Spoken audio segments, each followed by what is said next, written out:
नमस्कार दोस्तों, कैसे हैं आप सब लोग। छत्तीसगढ़ की कला एवं संस्कृति का पहले भाग का वीडियो आप लोगों ने देखा ही होगा। बहुतों ने कमेंट बॉक्स में कमेंट भी किए, बहुतों को पसंद भी आया। मुझे भी उम्मीद है, आशा है कि इस वीडियो से आप लोग कुछ न कुछ नया लाभ लिए ही होंगे। वैसे तो विभिन्न प्लेटफॉर्म पर अनेक प्रकार के संबंधित वीडियो मौजूद रहते हैं, लेकिन मैंने जैसे कि पूर्व में बताया था कि हमें छत्तीसगढ़ की कला एवं संस्कृति को अगर पढ़ना है, जानना है, समझना है, तो कहीं ना कहीं हमें शुरुआत करनी होगी। शुरुआत के दौर से हमको समझना होगा कि संस्कृति होती क्या है, तभी तो हम छत्तीसगढ़ की कला एवं संस्कृति को बता पाएंगे, समझ पाएंगे, उनके संबंधित तथ्यों को हम अपने जेहन में बैठा पाएंगे।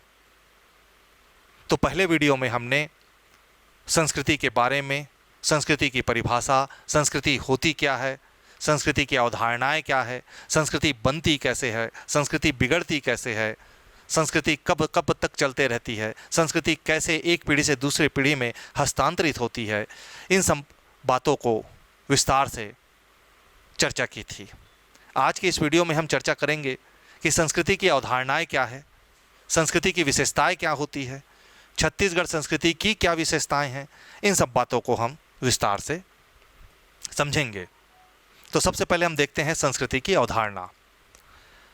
संस्कृति जीवन जीने की विधि है। जो भोजन हम खाते हैं, जो कपड़े हम पहनते हैं, जो वेशभूषा हम धारण करते हैं, जो भाषा या बोली हम बोलते हैं और जिस भगवान की हम पूजा करते हैं, ये सभी सभ्यता कहलाते हैं। सभ्यता के संबंध में भी आपसे चर्चा किए थे, आप लोग सुने भी होंगे।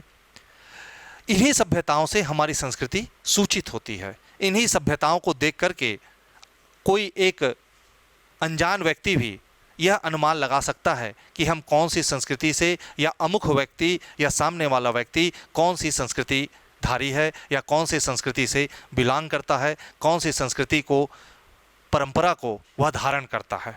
एक सामान्य सी बात है, हम किसी के भोजन को देख करके यह अनुमान लगा लेते हैं कि यह कौन से राज्य का व्यक्ति हो सकता है। उसके खाने के तौर या तरीक़ों को देख करके हम अनुमान लगा सकते हैं कि यह कौन से राज्य का वासी हो सकता है। आप देखे होंगे, राजस्थानियों की वेशभूषा को देख करके आप बहुत आसानी से अनुमान लगा लेते हैं कि यह राजस्थानी है। आभूषण देख करके, पहनावा देख करके, नाक नक्श को देख करके, देह को देख करके, शरीर को देख करके बहुत सारी चीज़ें होती है जिससे हम अनुमान लगा सकते हैं कि यह कौन से राज्य का निवासी है। अगर कोई व्यक्ति कटोरा में रख करके बासी खा रहा है, चटनी खा रहा है, तो आप निश्चित रूप से अनुमान लगा सकते हैं कि यह कहीं ना कहीं छत्तीसगढ़ से रिलेटेड व्यक्ति हो सकता है, छत्तीसगढ़ वासी हो सकता है, या छत्तीसगढ़ की संस्कृति को धारण करने वाला व्यक्ति हो सकता है। इसलिए कहते हैं कि संस्कृति जीवन जीने की विधि है। जो जीवन हम जीते हैं, जिस संस्कृति में हम जीते हैं, उसी संस्कृति का संवाहक धीरे धीरे सभ्यता उसी संस्कृति को संवाहक रूप में धारण करती है। सरल शब्दों में कह सकते हैं कि संस्कृति उस विधि का प्रतीक है जिसके आधार पर हम सोचते हैं, कार्य करते हैं। इसमें सारे अभौतिक भाव भी समाहित होते हैं, जिसके संबंध में हमने पहले वीडियो में चर्चा की थी। हमारे विचार भी सम्मिलित होते हैं जो हमने एक परिवार और समाज के सदस्य होने के नाते उत्तराधिकार में प्राप्त करते हैं।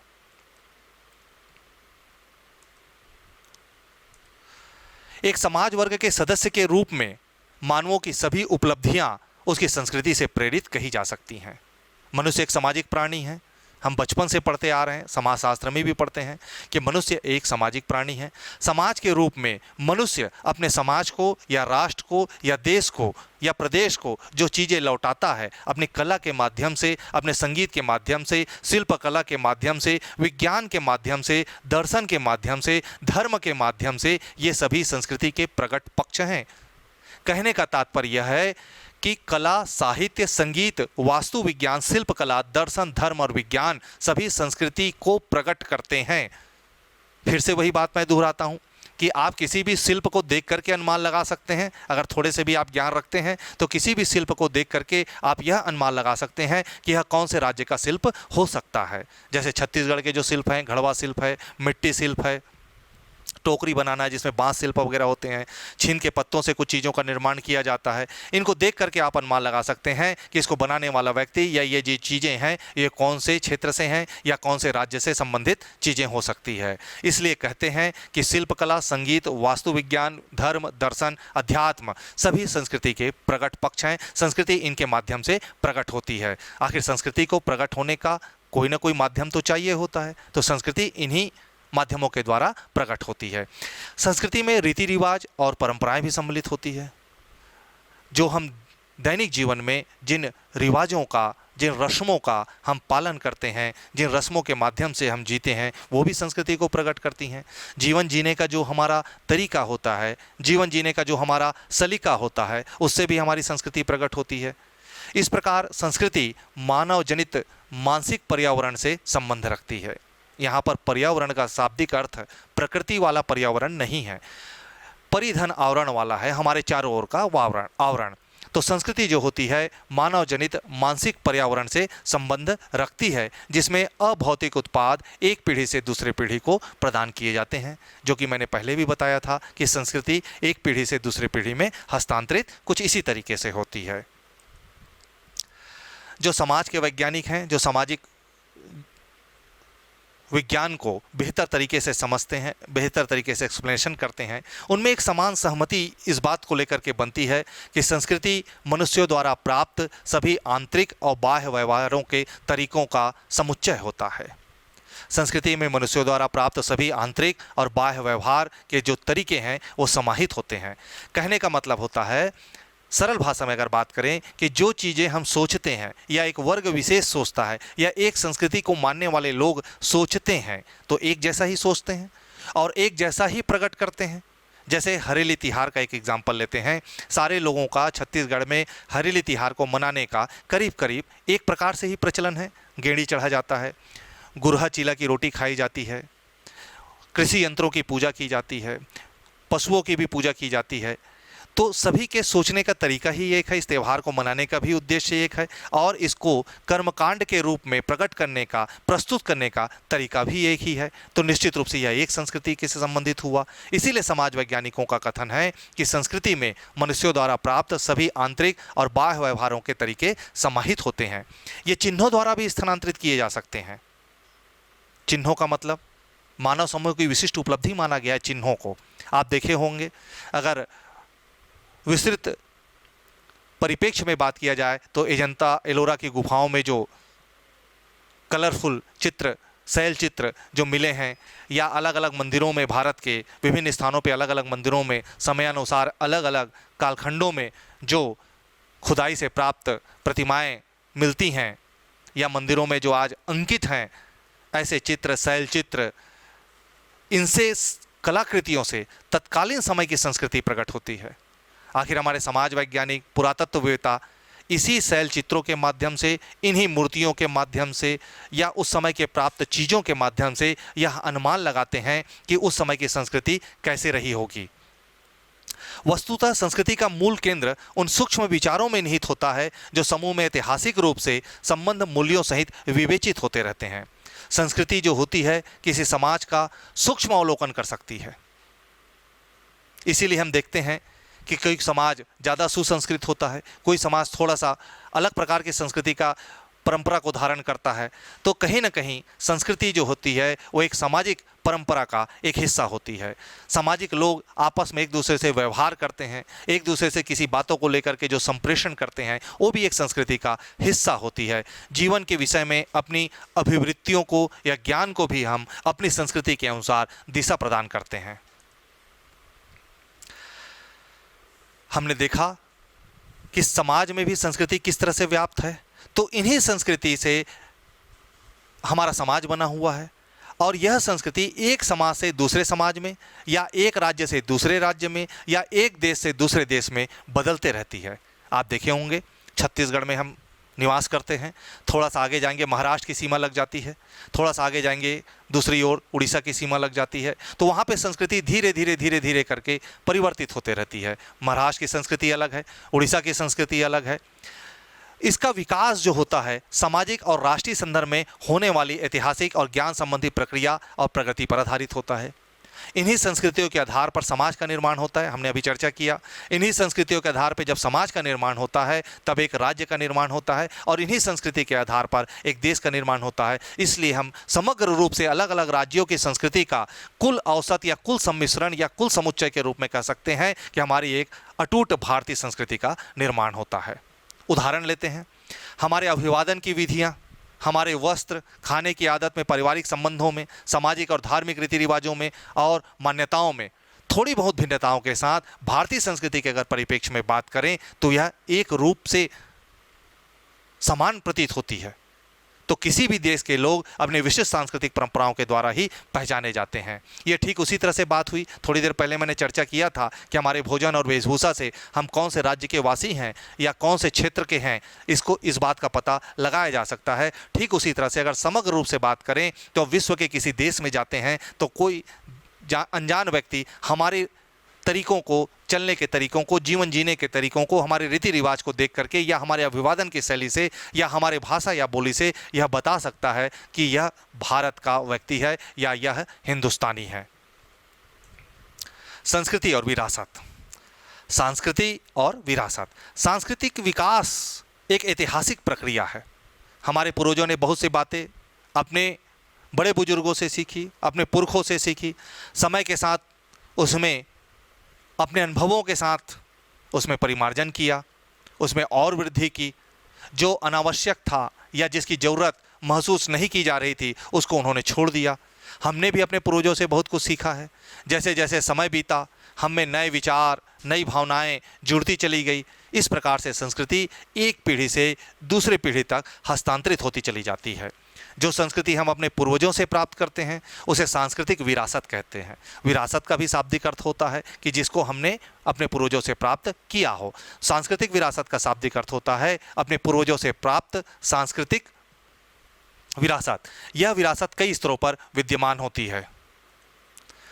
मनुष्य जो होता है संपूर्ण रूप में जिसे संस्कृति को विरासत के रूप में अपनाया है उसे मानवता की विरासत कहते हैं। एक राष्ट्र भी संस्कृति को विरासत के रूप में प्राप्त करता है जिसे राष्ट्रीय सांस्कृतिक विरासत कहा जाता है। सांस्कृतिक विरासत में प्रायः वे सभी पक्ष या मूल्य सम्मिलित होते हैं जो मनुष्य को पीढ़ी दर पीढ़ी अपने पूर्वजों से प्राप्त हुए रहते हैं। आप देखे होंगे कि वही मूल्य पूजे जाते हैं, वही संरक्षित किए जाते हैं और वही अटूट निरंतरता के साथ सुरक्षित रखे जाते हैं। और आने वाली पीढ़ियां इस पर गर्व करती हैं कि हमारी ऐसी संस्कृति है और हमें गर्व है कि हम ऐसी संस्कृति के संवाहक हैं या वाहक हैं। एक उदाहरण के तौर पर लेते हैं, आप देखे होंगे अभिवादन की जो हमारी शैली है वो रामायण कालीन, महाभारत कालीन बहुत पहले से चली आ रही संस्कृति है जो आज भी चल रही है और हम इस पर गर्व महसूस करते हैं। दूसरी तरफ अगर देखें तो हमारे मंदिरों के जो निर्माण हैं जिस पर आज हमें गर्व होता है कि हम ऐसी संस्कृति के संवाहक हैं, हम ऐसी संस्कृति में जीवन जीते हैं, ऐसी संस्कृति में हमारा जन्म हुआ है। छत्तीसगढ़ के परिप्रेक्ष्य में बात करें, भोरमदेव मंदिर, सिरपुर, रतनपुर, दंतेश्वरी माता का जो शक्तिपीठ है, और हमारे सिंपल साधारण रूप से अगर बात करें तो हमारा बूढ़ा तालाब भी कहीं ना कहीं हमारी सांस्कृतिक विरासत को प्रकट करता है। सीता बेंगरा की गुफा की बात करते हैं, यह रामायणकालीन साक्ष्य मौजूद हैं, तो हमें गर्व होता है कि छत्तीसगढ़ में रामायणकालीन साक्ष्य मौजूद हैं। तो कहीं न कहीं ये हमारी सांस्कृतिक विरासत के हिस्सा हैं। संस्कृति की सामान्य विशेषताएं, आप देखे होंगे किसी भी चीज़ को जब हम पढ़ते हैं तो उसकी विशेषताएं हम पढ़ते हैं, तो हम संस्कृति की सामान्य विशेषताएं देखते हैं। सबसे पहली विशेषता होती है संस्कृति सीखी जाती है और संस्कृति प्राप्त की जाती है। संस्कृति कहाँ से प्राप्त की जाती है? थोड़ी देर पहले ही हमने चर्चा की, संस्कृति का एक पीढ़ी से दूसरी पीढ़ी में हस्तांतरण होता है। तो संस्कृति को हम सीखते हैं, संस्कृति में हम जन्म लेते हैं, संस्कृति को हम जीते हैं और कुछ अर्जित करते हैं, अर्थात मानव के द्वारा संस्कृति को प्राप्त किया जाता है। इस अर्थ में कुछ निश्चित व्यवहार हैं जो जन्म से या आनुवांशिकता के साथ प्राप्त होते हैं। व्यक्ति जो कुछ गुण जो होता है अपने माता पिता से प्राप्त करता है। कुछ सामाजिक सांस्कृतिक व्यवहार होते हैं जो समाज से प्राप्त करता है, अपने दोस्तों से प्राप्त करता है, अन्य सामाजिक लोगों से प्राप्त करता है, क्योंकि वहाँ पर उनके पूर्वज जीवित रूप में उपलब्ध नहीं हैं, वो चीज़ें अपने समाज से सीख लेता है। साधारण सी बात करते हैं, अभिवादन की शैली। छत्तीसगढ़ी में राम राम कहने की प्रथा को अगर कोई बच्चा देखता है, कोई दो बड़े बुजुर्ग जब आपस में एक दूसरे से मिलते हैं तो राम राम कहते हैं या सीताराम कहते हैं। इसको देख करके वह अपने दोस्तों के बीच वही चीज़ कहने लगता है, राम राम या सीताराम। इस तरह से उसको धीरे धीरे पता लग जाता है कि अभिवादन की शैली में छत्तीसगढ़ में या हमारी संस्कृति में राम राम कहा जाता है। आजकल आधुनिकता का ज़माना है तो गुड मॉर्निंग बच्चा देखते होंगे या माता पिता द्वारा सिखाया जाता है कि किसी के पहली बार जब मुलाकात करते हैं दिन में तो उसको गुड मॉर्निंग कहने की जो प्रवृत्ति है वो बच्चों में डाली जाती है, तो वह गुड मॉर्निंग कहता है। तो कहीं उस संस्कृति को उसने कहाँ से सीखा? अपने माता पिता से सीखा। इस प्रकार आप देखते हैं कि कोई भी बच्चा जब आत्मबोध उसको प्राप्त होता है तो कुछ चीज़ें वह स्वयं से सीखना चालू करता है, कुछ चीज़ें माता पिता से सीखता है, कुछ चीज़ें घर के बड़े बुजुर्गों से सीखता है और कुछ चीज़ें समाज से वह अर्जित करता है। तो इस तरह से कुल मिलाकर देखा जाए, एक लाइन की अगर बात किया जाए तो संस्कृति सीखी जाती है और प्राप्त की जाती है, अर्थात मानव के द्वारा संस्कृति को सीखा जाता है और प्राप्त किया जाता है। यहाँ पर हमने देखा कि संस्कृति कुछ पारिवारिक सदस्यों से सीखा गया या समाज से सीखा गया। इससे स्पष्ट है कि संस्कृति जो है शारीरिक और सामाजिक वातावरण से प्रभावित होती है, जिनके माध्यम से वे कार्य करते हैं। प्रभावित कैसे होती है?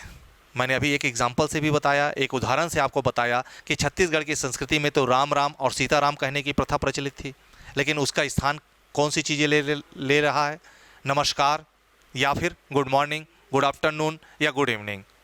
तो कहीं ना कहीं छत्तीसगढ़ की संस्कृति में आधुनिक संस्कृति हावी होती चली जा रही है, या आधुनिक संस्कृति जो है छत्तीसगढ़ की संस्कृति को प्रभावित कर रही है। संस्कृति की दूसरी विशेषता होती है, संस्कृति लोगों के समूह द्वारा बांटी जाती है। फिर से मैं क्लियर करता हूं, संस्कृति लोगों के समूहों के द्वारा बांटी जाती है। एक सोच या विचार या कार्य को हम संस्कृति कहते हैं। पहले भी हमने देखा, यदि लोगों के समूह के द्वारा बांटा और माना जाता है और अभ्यास में लाया जाता है। आप देखे होंगे कि एक विशेष वर्ग के लोग एक विशेष प्रकार की संस्कृति को धारित करते हैं, एक क्षेत्र विशेष के लोगों की संस्कृति अलग होती है, एक जाति विशेष के लोगों की संस्कृति अलग होती है, एक धर्म या रीति रिवाज को मानने वाले लोगों की संस्कृति अलग होती है, विभिन्नताएं पाई जाती है। तो इस तरह से हम देखते हैं कि संस्कृति जो है लोगों के समूह के द्वारा बांट दी जाती है। तीसरी विशेषता होती है संस्कृति की, संस्कृति संचयी होती है। संस्कृति में शामिल विभिन्न ज्ञान एक पीढ़ी से दूसरी पीढ़ी तक हस्तांतरित किया जाता है। जैसे जैसे समय बीतता जाता है, ज़्यादा से ज़्यादा ज्ञान उस विशिष्ट संस्कृति में जुड़ता चला जाता है, जो जीवन में परेशानियों के समाधान के रूप में भी कार्य करता है।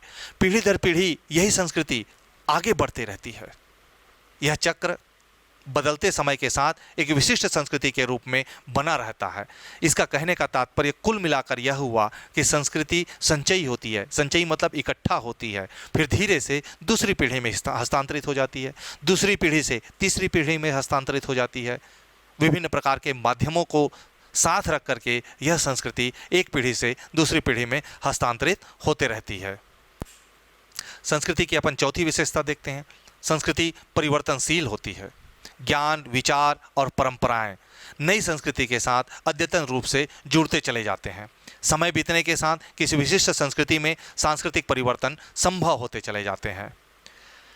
कहने का तात्पर्य यह है कि संस्कृति समयानुसार अपने ज़रूरत के अनुसार नई चीज़ों को जोड़ती चली जाती है और कुछ चीज़ों को घटाती चली जाती है। छत्तीसगढ़ के जो प्राचीन समय के लोग हैं या पुरातन समय के लोग हैं, उनका पहनावा धोती कुर्ता और गमछा हुआ करता था, लेकिन आज आप देखेंगे तो मूल छत्तीसगढ़िया भी इन चीज़ों से वंचित है। आज साधारण रूप से वह पैंट शर्ट का ही धारण करता है या जींस के रूप में आधुनिक संस्कृति का संवाहक हो गया है। तो संस्कृति हमारी वही है, मूल रूप से संस्कृति हमारी छत्तीसगढ़ की संस्कृति है, लेकिन धीरे से वही संस्कृति परिवर्तनशील हो गई है और उसमें नई चीज़ें शामिल होती चली गई हैं। पांचवा विशेषता होती है, संस्कृति गतिशील होती है। कोई भी संस्कृति स्थिर दशा में स्थायी नहीं होती। जैसे जैसे समय बीतता चला जाता है, समय का कालखंड चलता चला जाता है, संस्कृति निरंतर बदलते रहती है। उसमें नए विचार और नए कौशल जुड़ते चले जाते हैं और पुराने तरीकों में परिवर्तन होता चला जाता है। यह संस्कृति की विशेषता मानी जानी चाहिए। इसे हम संस्कृति की विशेषता कहते हैं। यह इसका नकारात्मक पहलू कतई मात्र नहीं है। यह संस्कृति की संचयी प्रवृत्ति से उत्पन्न होती है।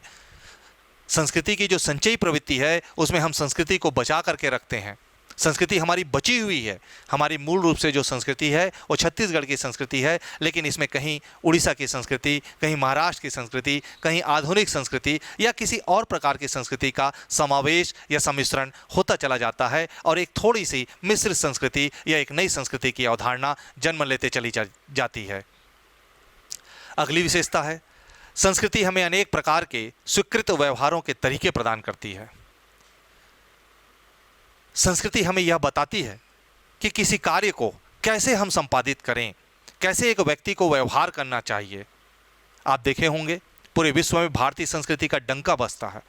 ऐसा माना जाता है कि भारत की संस्कृति बहुत ही प्राचीनतम, अक्षुण्ण, अटूट और एकता वाली संस्कृति है और सुसंस्कृत संस्कृति है। ऐसा कहा जाता है कि भारतीय स्वभाव से बहुत अच्छे होते हैं।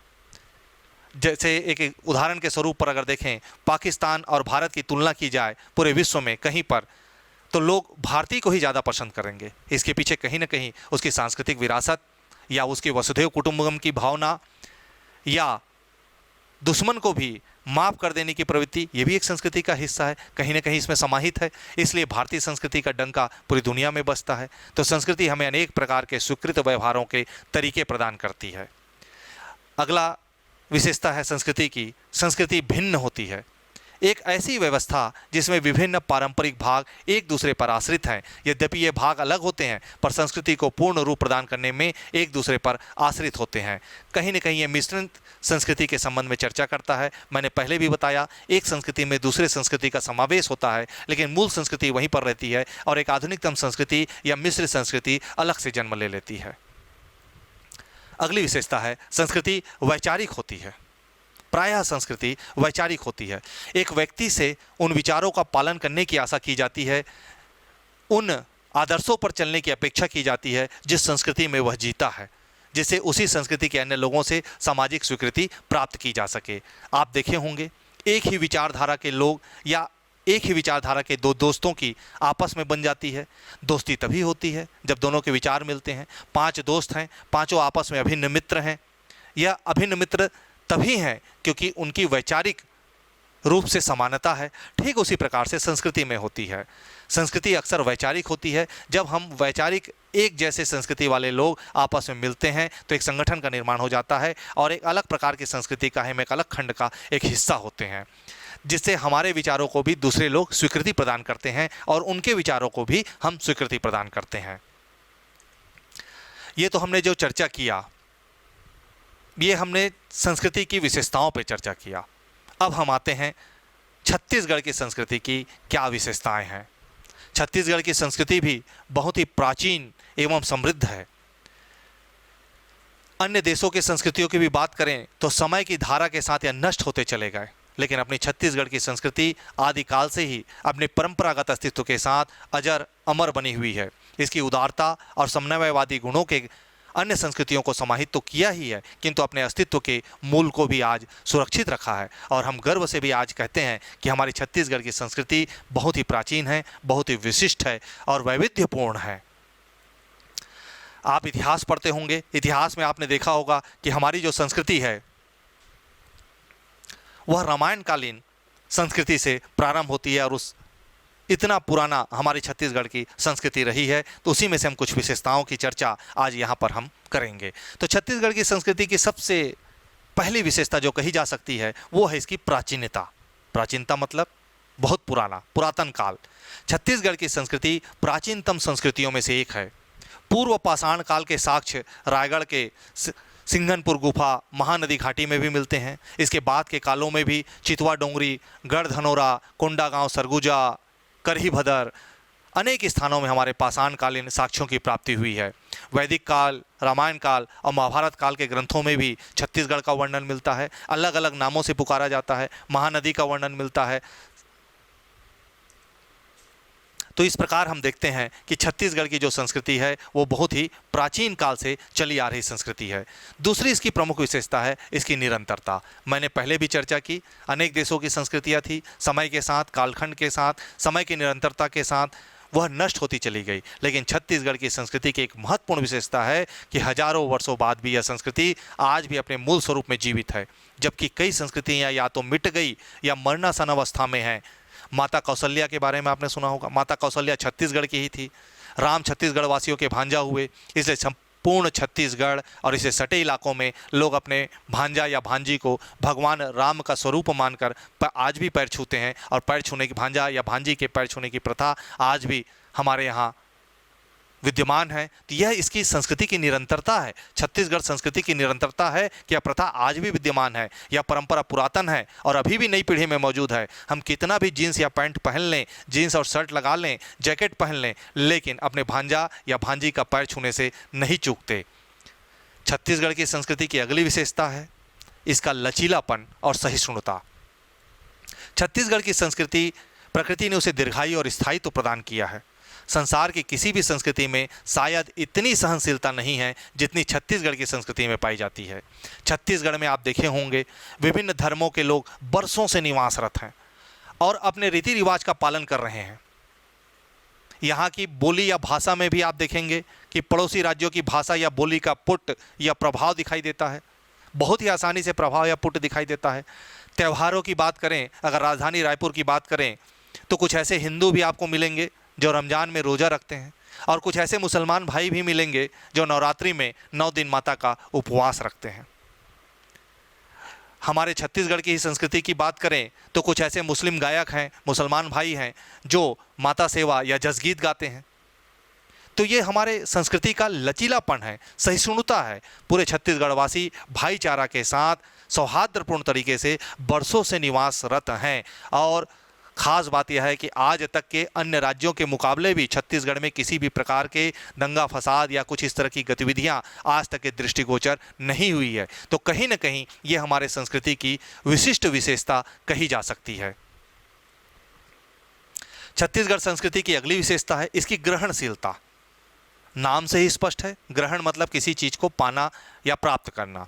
छत्तीसगढ़ की संस्कृति सहिष्णु है और उदार है। पहले भी हमने चर्चा की, यह तभी उदार और सहिष्णु है जब इस संस्कृति में ग्रहणशीलता का गुण मौजूद हो। और विशेष बात यह है कि छत्तीसगढ़ की संस्कृति में ग्रहणशीलता का विशिष्ट गुण मौजूद है। आप यहाँ देखे होंगे, यहाँ की भाषा या बोली को ही देख लीजिए। मूल छत्तीसगढ़ी को बहुत कम लोग ही बोल पाते हैं, जबकि उसी छत्तीसगढ़ी भाषा में उड़ीसा का पुट, महाराष्ट्र का पुट, अंग्रेजी का पुट, हिंदी का पुट, बहुत सारी भाषाओं का पुट आपको बहुत आसानी से देखने को मिल जाएगा। तो कहीं ना कहीं हमारी ये ग्रहणशीलता है, हमारी भाषा की, हमारी बोली की, हमारी संस्कृति की। हमारे रीति रिवाज को देखिए, हमारे जो रीति रिवाज हैं जो वर्तमान में प्रचलित हैं उसमें कहीं ना कहीं पड़ोसी राज्यों या पड़ोसी राज्यों की संस्कृति का प्रभाव आसानी से दृष्टिगोचर होता है। आज दक्षिण भारत की संस्कृति को भी छत्तीसगढ़ की संस्कृति आत्मसात कर रही है।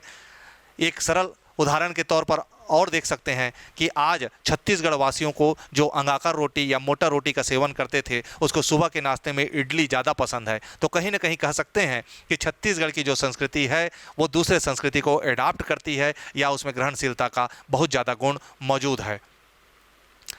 इसके अलावा छत्तीसगढ़ की संस्कृति में आध्यात्मिकता और भौतिकता का समन्वय है। जिस तरह से भारतीय संस्कृति में आश्रम व्यवस्था के साथ धर्म, अर्थ, काम, मोक्ष जैसे 4 पुरुषार्थों का वर्णन मिलता है, उसी प्रकार से भारतीय संस्कृति के साथ छत्तीसगढ़ की संस्कृति में भी कहीं न कहीं आध्यात्मिकता का पुट बहुत ज़्यादा विद्यमान है। छत्तीसगढ़ की संस्कृति की बात करें तो महाप्रभु वल्लभाचार्य का जन्म छत्तीसगढ़ में हुआ था। गुरु घासीदास जी ने मनखे मनखे एक समान का संदेश दिया, सतनाम पंथ की स्थापना की। कबीरदास जी के पंथ का भी छत्तीसगढ़ में व्यापक प्रचार प्रसार है। इस तरह से देखते हैं कि छत्तीसगढ़ में कहीं न कहीं समय समय के विभिन्न कालखंडों में आध्यात्मिकता और भौतिकता का विशिष्ट समन्वय रहा है। छत्तीसगढ़ की संस्कृति की अगली विशेषता है अनेकता में एकता। भौगोलिक दृष्टि से छत्तीसगढ़ विविधताओं से भरा हुआ है, फिर भी सांस्कृतिक रूप से एक इकाई के रूप में इसका अस्तित्व प्राचीन काल से बना हुआ है। इस राज्य में विशाल मैदानी इलाका है, पर्वतीय भूमि भी है, पठार भी हैं, नदियों के विशाल तट वाले इलाके भी फैले हुए हैं। विश्व में अद्भुत अबुझमाड़ भी छत्तीसगढ़ में ही विद्यमान है। इतनी भौगोलिक विभिन्नता के अतिरिक्त इस राज्य में आर्थिक और सामाजिक भिन्नता भी पर्याप्त रूप से विद्यमान है। इन भिन्नताओं के बावजूद पूरा छत्तीसगढ़ अनेकता में एकता की संस्कृति को बरसों से चरितार्थ कर रहा है और आज भी यह चरितार्थ करता हुआ पल्लवित और पुष्पित होते जा रहा है। अब हम देखते हैं छत्तीसगढ़ राज्य के ऐतिहासिक संदर्भों के बारे में। तो सबसे पहले अपन प्रतीक चिन्ह, आप परिचित ही होंगे, अगर किसी शासकीय विभाग में जाते होंगे या कहीं कहीं देखते होंगे तो प्रतीक चिन्ह बड़ी आसानी से दृष्टिगोचर आपको होता होगा। अभी आपको स्लाइड में भी दिखाई दे रहा होगा इस लेक्चर में। उस प्रतीक चिन्ह पे थोड़ा गौर कीजिए। छत्तीसगढ़ों के बीच सुरक्षित, ध्यान दीजिएगा शब्दों में, क्योंकि प्रतीक चिन्ह से बहुत सारे सवाल मुख्य परीक्षा में, प्रारंभिक परीक्षा में और भी अन्य प्रतियोगी परीक्षाओं में पूछे जाते हैं, क्योंकि ये बेसिक सवाल माने जाते हैं। कभी कभी इनसे एक या दो सवाल जरूर पूछे जाते हैं। छत्तीसगढ़ों के बीच सुरक्षित, जो प्रतीक चिन्ह है वो छत्तीसगढ़ों के बीच सुरक्षित है, क्योंकि प्राचीन काल में छत्तीसगढ़ में 36 गढ़ हुआ करते थे। आप जानते ही होंगे 18 गढ़ और 18 गढ़ करके, जिसके संबंध में आगे हम चर्चा करेंगे।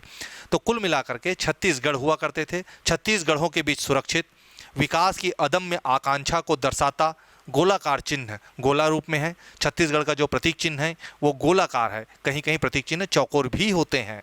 तो ये गोलाकार है, जिसके मध्य में, जिसके बीच में भारत का प्रतीक अशोक स्तंभ, जिसके प्रतीक भारत का प्रतीक अशोक स्तंभ दिखाई दे रहा है, उसमें 3 शेर आपको दृष्टिगोचर हो रहे होंगे। है तो ये 4 शेर बचपन से ही पढ़ते चले आ रहे हैं। बचपन में बहुत ही अजीब वाकया हुआ करता था जब ये पढ़ाया जाता था कि 4 शेर हैं लेकिन हमको दिखाई 3 देता है। कुछ इस तरह से बातें बताई जाती थी उस समय के बड़े बुजुर्गों के द्वारा या फिर टीचर्स के द्वारा।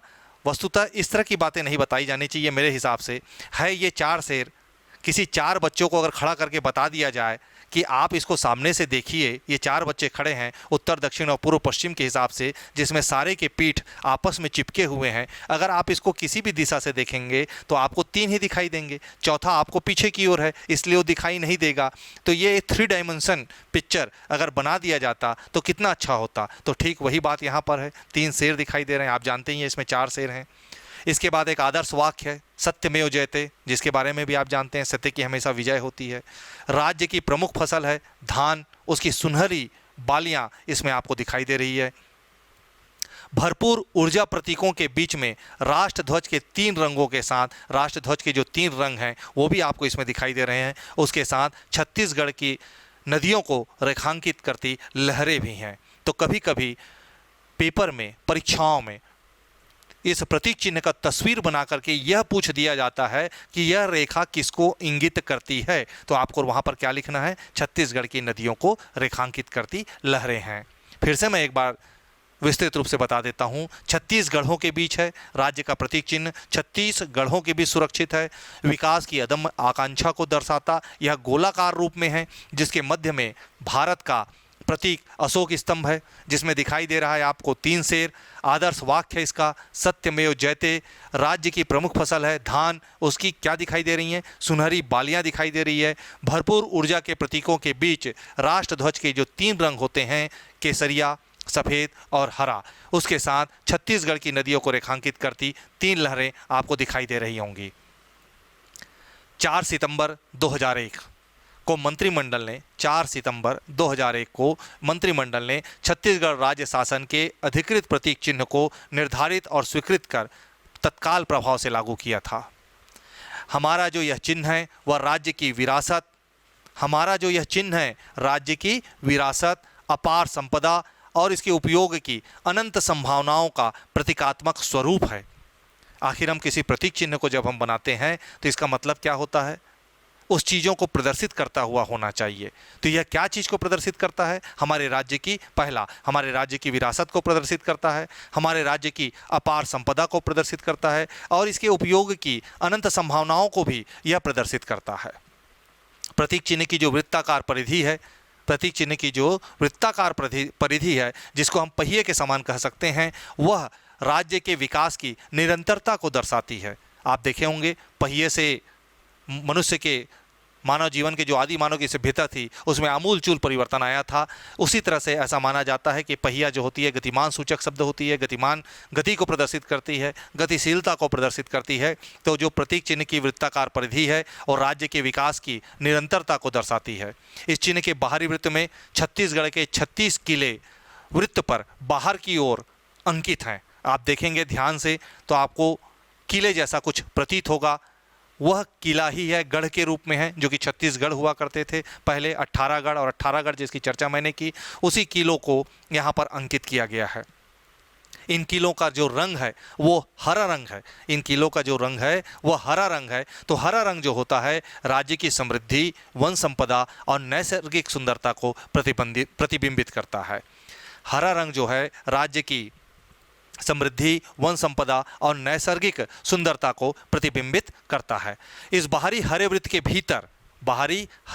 के भीतर स्वर्णिम आभा बिखेरती, मतलब सुनहले कलर की धान की बालियां दिखाई दे रही है, जो यहाँ की परंपरागत कृषि पद्धति के साथ हमारी खाद्यान्न आत्मनिर्भरता को बताती है। खाद्यान्न आत्मनिर्भरता से तात्पर्य है खाद्यान्न के क्षेत्र में हम स्वयं सक्षम हैं। हम कहीं बाहर से नहीं खरीदते, बल्कि हमारे जो कृषि उत्पाद है उसका हम विक्रय करते हैं। प्रतीक चिन्ह में ऊर्जा क्षेत्र में सक्षमता व संभावनाओं को विद्युत संकेत के द्वारा दर्शाया गया है और नीचे से ऊपर की ओर 3 लहराती रेखाएं राज्य के समृद्ध जल संसाधन का प्रतीक है। राज्य के समृद्ध जल संसाधन का प्रतीक है। तिरंगे के 3 रंग छत्तीसगढ़ की राष्ट्र के प्रति एकजुटता और मध्य में राष्ट्रीय सारनाथ का जो 4 सिंह है जिसके संबंध में चर्चा किया, और सत्यमेव जयते, ये राष्ट्र के प्रति सत्यनिष्ठा के प्रतीक हैं। तिरंगे के 3 रंग छत्तीसगढ़ की राष्ट्र के प्रति एकजुटता और मध्य में राष्ट्रीय सारनाथ के 4 सिंह और उसके नीचे सत्यमेव जयते राष्ट्र के प्रति छत्तीसगढ़ की सत्यनिष्ठा के प्रतीक हैं। राज्य दिवस आप लोग जानते ही होंगे 1 नवंबर। राज्य भाषा हमारी हिंदी है और छत्तीसगढ़ी है।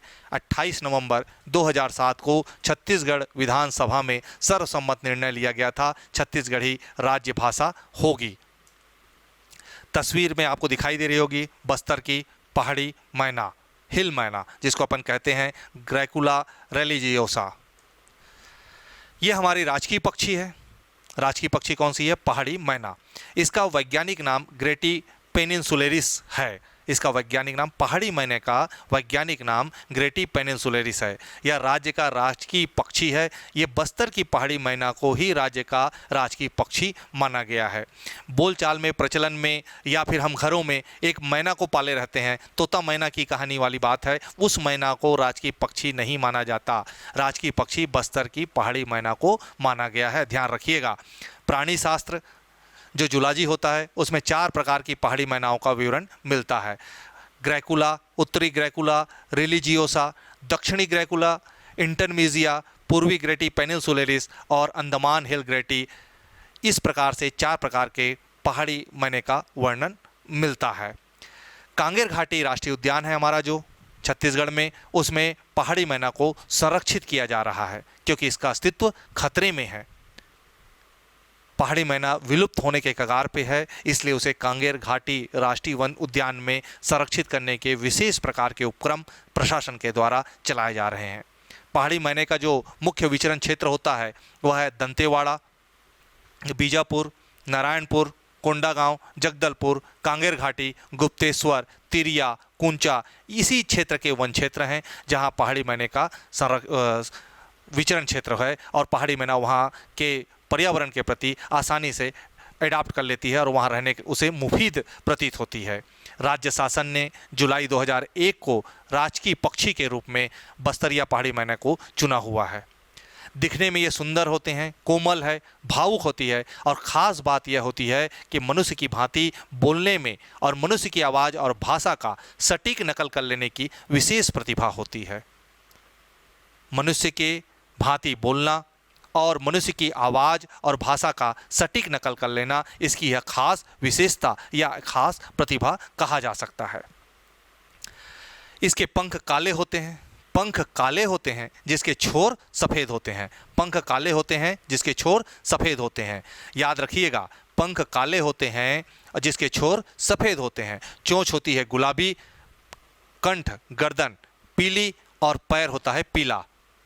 पंख काले होते हैं, लेकिन ये पंख के जो आखिरी छोर होता है वह सफ़ेद होता है। चोंच गुलाबी होती है, कंठ पीला होता है और पैर पीले होते हैं। इनकी लंबाई अधिकतम 1 फीट तक होती है। इसका मतलब है जो यहाँ पर पहाड़ी मैना पाई गई है, जिसको प्राणी विज्ञानियों ने जो बताया है कि अधिकतम लंबाई 1 फीट वाली पहाड़ी मैना पाई गई है, इसका मतलब यह नहीं है कि इससे नीचे नहीं हो सकती। अभी तक जो प्राप्त पहाड़ी मैना है उसकी अधिकतम लंबाई 1 फीट देखी गई है, तो इसकी लंबाई अधिकतम 1 फीट तक होती है। पर्वतीय वन क्षेत्रों में पेड़ों के छत्रों पर मतलब गुहा पे बसने वाला यह पक्षी होता है। मार्च या अप्रैल के महीने में ऊंचे वृक्षों के कोटरों में ये अंडे देते हैं। कोटर मतलब गड्ढा, पेड़ के जो गड्ढे होते हैं उस पे ये अंडे देते हैं। अब ये ऊंचे वृक्षों का चयन क्यों करते हैं? निश्चित रूप से जब अंडा देना है तो अंडा सुरक्षित रखने की इसमें कहीं ना कहीं प्रवृत्ति है, तो अंडा जो है सुरक्षित ऊंचे वृक्ष में ही होगा, जिसमें हवाओं का, मानसूनी हवाओं का या कुछ चीज़ों का या अन्य चीज़ों का, शिकारियों का या शिकारी प्रकार के जंतुओं का प्रभाव ऊंचे वृक्षों पर कम देखने को मिलता है। इसलिए ऊंचे वृक्षों के कोटरों में अंडे देते हैं और मई जून में इसके बच्चे पैदा होते देखे जाते हैं। मार्च अप्रैल के महीने में अंडे देते हैं और मई जून में इसके बच्चे देखे जाते हैं। तस्करों के द्वारा इसे चुरा कर बेचा जाता है, जिसके कारण इसका अस्तित्व बहुत ज़्यादा खतरे में है। कहने का मतलब तस्करों से ही पहाड़ी मैना को बचाना है। राज्य शासन इस दिशा में बहुत ज़्यादा प्रयासरत है। इसके अलावा इसकी स्पीसीज़ को बढ़ाने के लिए भी राज्य शासन प्रयास कर रही है। स्क्रीन में आपको दिखाई दे रहा होगा वन भैंसा, बुबालस बुबेलिस, छत्तीसगढ़ का यह राजकीय पशु है। छत्तीसगढ़ का राजकीय पशु वन भैंसा को रखा गया है, राज्य का राजकीय पशु है। वर्तमान में वन भैंसे छत्तीसगढ़ के उदंती अभ्यारण्य, पामेड़ अभ्यारण्य और इंद्रावती राष्ट्रीय उद्यान में सीमित है। छत्तीसगढ़ में जो वन भैंसों की नस्ल जो पाई जाती है उसे सबसे ज़्यादा सर्वाधिक शुद्ध माना गया है। खास बात है, ध्यान रखिएगा, विशेष तथ्य परीक्षा के दृष्टिकोण से छत्तीसगढ़ में पाई जाने वाली वन भैंसे की जो नस्ल है उसको सर्वाधिक शुद्ध माना गया है। शेर जानते ही हैं, शेर मानव शिकारी मतलब मनुष्य, और रिंडर पेस्ट नाम की एक बीमारी होती है। ये 3 चीज़ें याद रखिएगा, शेर, मानव शिकारी और रिंडर पेस्ट नाम की बीमारी, ये वन भैंसे के प्रमुख शत्रु हैं। वन भैंसों को इन्हीं तीनों से खतरा है, जिसमें से आप और हम हैं। मानव शिकारी में तो आप और हम ही आते हैं ना। सामान्यतः वन भैंसे खेतों में प्रवेश कर जाते हैं और फसलों को नुकसान पहुंचाते हैं। प्राचीन काल में हर्ष एक राजा हुआ करते थे, उसके दरबारी कवि थे बाणभट्ट।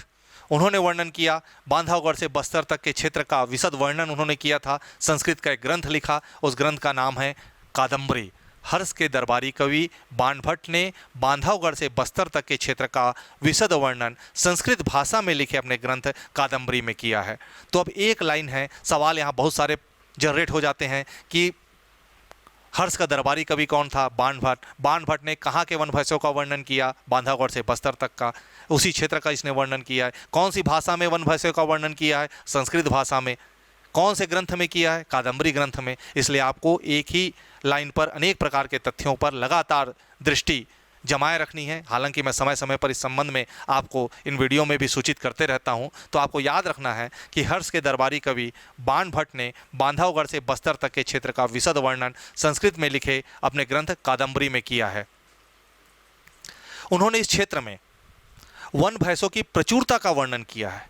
प्रचुरता का मतलब उन्होंने बताया है कि वन भैंसे इस क्षेत्र में बहुत ज़्यादा मात्रा में पाए जा रहे हैं और उसे साक्षात मृत्यु का प्रतीक बताया है। आप देखे भी होंगे, कहीं टीवी सीरियल वगैरह में देखे होंगे, महाभारत में या रामायण में जब किसी की मृत्यु को प्रदर्शित करना होता है तो जो निर्माता निर्देशक होता है वो भैंसे को ले आता है। वन भैंसा यमराज का वाहन माना गया है, तो उसे साक्षात मृत्यु का प्रतीक बताया है। तो ठीक यही कार्य है ना हर्ष के दरबारी कवि बाणभट्ट ने किया है, उसे साक्षात मृत्यु का प्रतीक बताया है। इसे यमराज के वाहन अर्थात साक्षात मृत्यु का प्रतीक बताते हुए बाणभट्ट ने इस क्षेत्र में उसकी प्रचुरता का वर्णन किया है। उन्होंने बताया है कि इस क्षेत्र में बहुत ज़्यादा संख्या में वन भैंसे उपलब्ध हैं। 20वीं सदी के आरंभ तक के अमरकंटक से लेकर के, अमरकंटक देखें आप लोग, कई लोग गए भी होंगे, अमरकंटक से लेकर के दंडकारण्य तक के क्षेत्र में ये वन भैंसे पाए जाते थे, स्वच्छंद रूप से विचरण किया करते थे।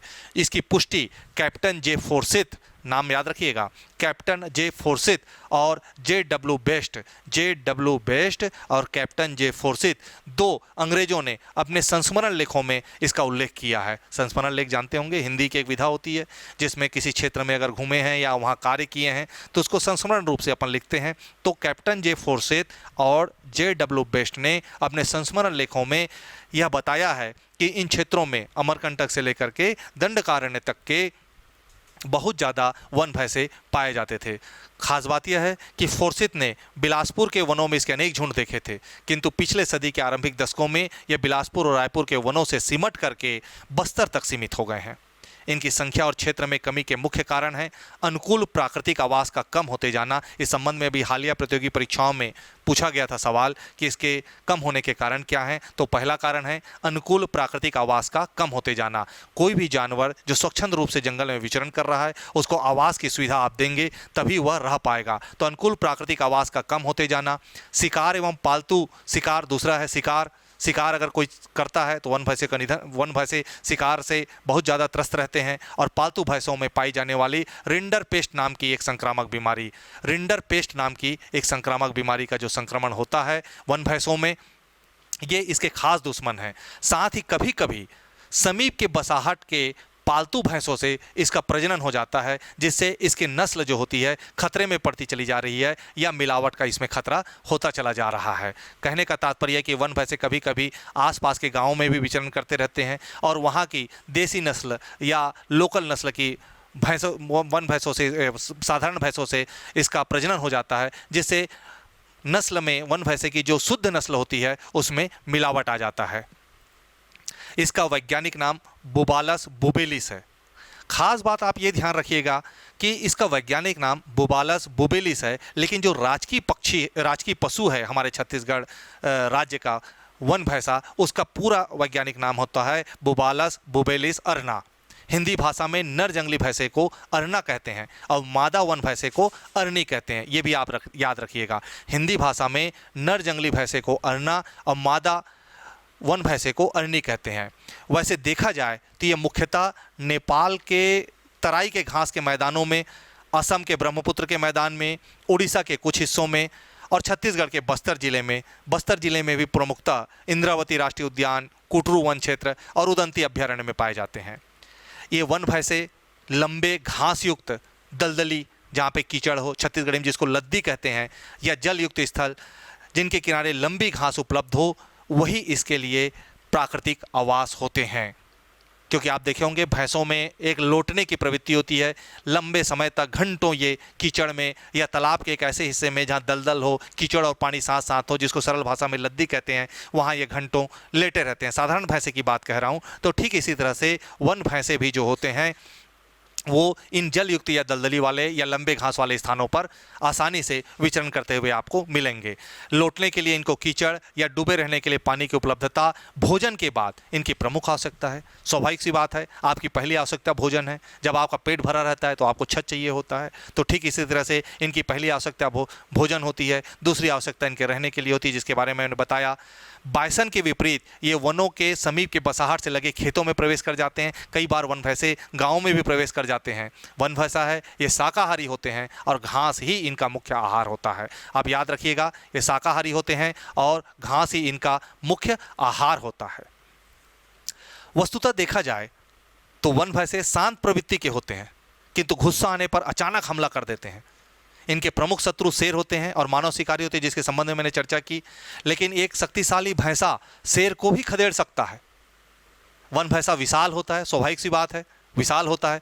कंधे पर औसतन 5 फीट तक लंबा और 900 किलोग्राम तक वजनी प्राणी होता है।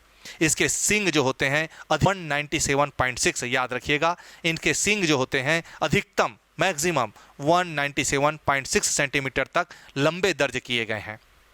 दिखने में यह पालतू भैंसे जैसा ही होता है, लेकिन उससे अधिक भारी एवं विशाल होता है। संपूर्ण शरीर काला होता है। जन्म के समय यह पीला होता है। घुटने और खुर जानते हैं, घुटने और खुर के मध्य पैर जो होता है मटमैला होता है, थोड़ा सा सफ़ेदी लिए हुआ होता है। इसके सींग दो तरह के होते हैं।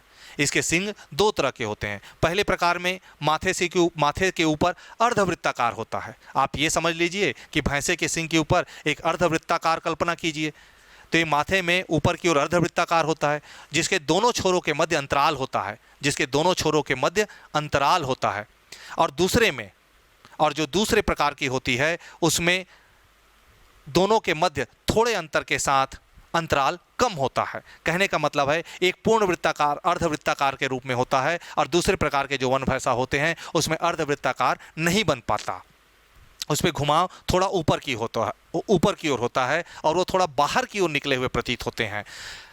अब दूसरी बात यह है कि ये दोनों प्रकार के सींग वाले कभी कभी आपस में मिश्रित रूप में भी विचरण करते हैं। कहने का मतलब जो बाहर की ओर अर्धवृत्ताकार होकर के बाहर की ओर निकले वाले सींग हैं वाले वन भैंसे हैं, और जो अर्धवृत्ताकार वन भैंसे हैं दोनों आपस में दोस्ती किए रहते हैं, या कभी कभी अपने ही ग्रुप में विचरण करना पसंद करते हैं। कहने का मतलब यह है कि दोनों प्रकार के जो सींग मैंने बताया कभी कभी मिश्रित रूप से या कभी कभी अलग रूप में भी विचरण करते हैं।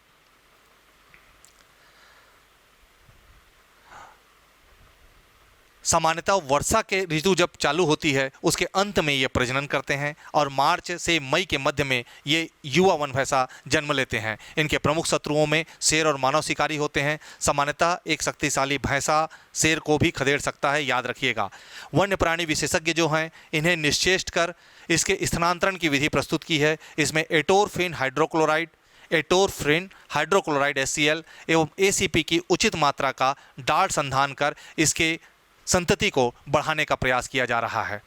अन्य क्षेत्रों में स्थापित करने से एक क्षेत्र में अगर महामारी फैलती है तो इनको दूसरे क्षेत्र में अगर स्थापित किए हुए हैं, मतलब एक विशाल विस्तृत क्षेत्र में इनको हम संरक्षित किए हुए हैं, तो एक क्षेत्र में महामारी या किसी प्रकार की कोई बीमारी फैलती है तो एक क्षेत्र के वन भैंसे ही प्रभावित होंगे, दूसरे क्षेत्र के वन भैंसे प्रभावित नहीं होंगे। इसलिए अन्य क्षेत्रों में स्थापित करने से किसी एक क्षेत्र में महामारी आदि से इनके समूल नष्ट होने का खतरा कम होगा, ऐसी सरकार की मंशा है। इसलिए इसके क्षेत्रों का व्यापक फैलाव, इनके संरक्षण क्षेत्रों का व्यापक फैलाव शासन के द्वारा किया जा रहा है। ये आपको स्क्रीन में दिखाई दे रहा वृक्ष जो है साल वृक्ष है। इसे छत्तीसगढ़ का राजकीय वृक्ष घोषित किया गया है। छत्तीसगढ़ का राजगीत, इसकी घोषणा 3 नवंबर 2019 को की गई थी। इसकी अधिकृत अधिसूचना, ध्यान दीजिएगा, 3 नवंबर 2019 को इसकी घोषणा की गई थी और अधिसूचना जो जारी की गई थी वह 18 नवंबर 2019 था। इस गीत के रचयिता हैं डॉक्टर नरेंद्र देव वर्मा जी। इस गीत में 4 नदियां अरपा, पैरी, महानदी, इंद्रावती और 7 जिले सरगुजा, रायगढ़, बिलासपुर, रायपुर, राजनांदगांव, दुर्ग एवं बस्तर का उल्लेख मिलता है। राजकीय गीत आप जानते ही होंगे, अरपा पैरी के धार, महानदी है अपार, बार बार आप लोगों ने सुना होगा। ये आज हमारा राजकीय गीत है। आप याद रखिएगा 3 नवंबर 2019 को इसकी घोषणा की गई थी और अधिसूचना 18 नवंबर 2019 को जारी की गई थी। दोनों में अंतर होता है, कभी कभी घोषणा पूछी जाती है, कभी कभी अधिसूचना पूछी जाती है, तो दोनों तिथियों को आप सामान्य रूप से याद रखने की कोशिश कीजिएगा। छत्तीसगढ़ का राजकीय प्रतीक वाक्य है, पहले क्या था छत्तीसगढ़ का राजकीय प्रतीक वाक्य? विश्वसनीय छत्तीसगढ़, क्रेडिबल छत्तीसगढ़। लेकिन नवीन सरकार ने विश्वसनीय छत्तीसगढ़ की जगह 5 जून 2019 को गढ़बो नवा छत्तीसगढ़ को राज्य का प्रतीक वाक्य बनाया है। आप देख रहे होंगे जगह जगह शासन के विज्ञापनों में, प्रशासन के विज्ञापनों में, राज्य शासन की कल्याणकारी योजनाओं में यह हमेशा आपको दृष्टिगोचर होता है, गढ़बो नवा छत्तीसगढ़। उम्मीद है कि आज का यह वीडियो लेक्चर आपको पसंद आया होगा। कुछ इसमें नए चीज़ें, नए तथ्य आपको मिले होंगे। उम्मीद करता हूं कि पहले वीडियो को भी आपने पढ़ा होगा, समझा होगा, देखा होगा, सुना होगा। उसी तरह से ठीक इस दूसरे वीडियो को भी आप समझने की कोशिश करिएगा। ये उसी का अगली श्रृंखला का भाग है। इसके पश्चात छत्तीसगढ़ की कला एवं संस्कृति पे हम और भी वीडियो लगातार श्रृंखलाबद्ध रूप से आपके सामने प्रस्तुत करने की मैं कोशिश करूँगा, ताकि आपकी छत्तीसगढ़ की कला एवं संस्कृति पर व्यापक रूप से तैयारी हो सके। कुछ विद्यार्थियों ने, कुछ अभ्यर्थियों ने, कुछ प्रतियोगी परीक्षा की तैयारी कर रहे छात्र छात्राओं ने विभिन्न माध्यमों से मुझसे संपर्क करके ये कहा कि अन्य विषयों पर भी आपके वीडियो लेक्चर्स अगर उपलब्ध होते तो तैयारी में आसानी होती। तो उनको मैं बताना चाहूँगा कि धीरे धीरे विभिन्न विषयों पर मेरे ये वीडियो लेक्चर्स आपको बहुत ही सरलता के साथ उपलब्ध होते रहेंगे। तब तक के लिए आपको ये वीडियो लेक्चर अगर पसंद आया हो तो लाइक, कमेंट और शेयर करना ना भूलिएगा। आप अपनी तैयारी जारी रखिए। नए वीडियो के माध्यम से आपसे फिर मुलाकात होगी। तब तक के लिए नमस्कार।